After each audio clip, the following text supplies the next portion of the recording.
আমি চাই মেহেদি আসুক, দরকার পড়লে ওই মেঘ ডিভোর্স দেব, আমি ওকেই বিয়ে করব। আমার মান সম্মান যা শেষ হওয়ার হয়েছে, আর এখান থেকে গেলে আমি মৃত্যু অবস্থায় যাব।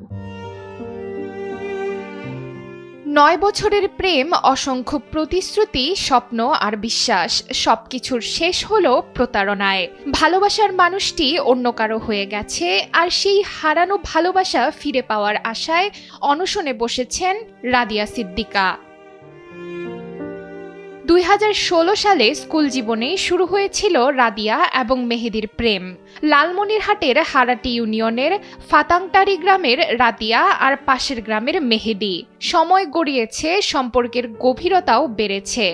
তারা একে অপরকে প্রতিশ্রুতি দিয়েছিলেন দুনিয়া ও আখিরাতে একসাথে থাকার। ওর সঙ্গে আমার রিলেশন 16 সাল থেকে, এমনকি ও আমাকে বিয়ের প্রতিশ্রুতিও দিয়েছে, লিখিত ভাবে কিছু দিছে।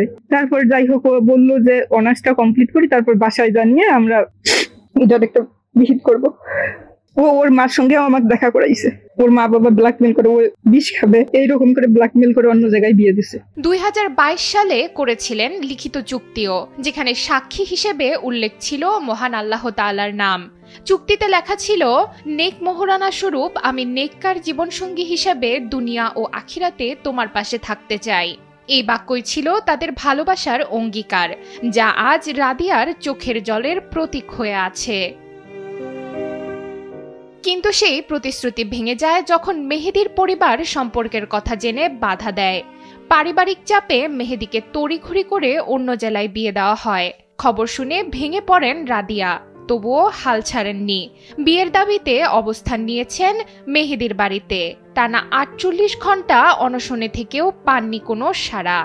না, ওর সঙ্গে আমার কালকেও কথা হয়েছে, ভাঙা অবস্থায় বলতে ওই আমাকে এই কথা বলছে যে আমার বাবা মা মানতেছে না, এখন কি করব বলো। ছেলের মা জানান এ বিষয়ে তিনি কিছু জানতেন না, 10-15 দিন আগে জানতে পেরেছেন। আমি এই বিষয়ে কিছু জানি না, কিন্তু এই যে 10-15 দিন হইল আমার ছেলে আমাকে কইছে এইরকম এরকম। আমি আবার মেয়েটা বুঝাইলাম যে আমার ছেলের কোনো কর্ম নাই, কিছুই নাই, তার বাড়ির কিছু অবস্থা, আর্থিক অবস্থা ভালো না, ছেলের লেখাপড়া শেষ হয় নাই, আমি এই লোককে ছেলে বিয়ে দেবো না। আমাদের ওখানে বিয়ে দেওয়ার কোনো প্রস্তুতি নাই বা ইচ্ছা নাই। মানে মেয়ের ওর সাথে আমরা তো জানি না, আগে ওর সাথে সম্পর্ক আমরা তো আগে জানি না, জানলে তো আমরা ইয়ে করতাম। তারপর এই কথা শুনিয়ে আমি মেয়ের মার কাছে গেছিলাম, মেয়ের বাবার কাছে গেছিলাম, যা বলছি যে আপনার মেয়ে এইরকম আমার ছেলের সাথে আমার ছেলে দোকানে আমরা করাবো না, আপনার মেয়েকে আপনারা বুঝাইয়ে বলেন। প্রতিবেশীরা জানান সম্পর্কের কথা তারা জানতেন। সবাই ভেবেছিলেন একদিন সেই প্রেমের পরিণতি হবে বিয়েতে। এলাকাবাসী, আমরা তো এখনকার যে পজিশন, প্রশাসন, আইনের লোক আসছে, এলাকাবাসী মেয়েটাকে ছেলের বাড়িতে ঢুকাইতেছে। যে আসলে আমাদের একটা এলাকার একটা মান সম্মান আছে। মেয়েটা প্রায় 2টার থেকে এখানে আছে, এলাকার বিভিন্ন গণ্যমান্য ব্যক্তিবর্গ আসছে ছেলেদের সাথে কথা, ছেলের পক্ষের সাথে কথা বলার জন্য আসছে। ওরা নারাজ, বাড়িতে তালা দিয়ে ওই ছেলের যে নানা বাড়ি আছে ওইখানে গেছে। তখন এলাকাবাসী বাধ্য হয়ে মেয়ের দ্বারা তালা ভাঙিয়ে মেয়েকে ঘরে ঢুকাইতেছে।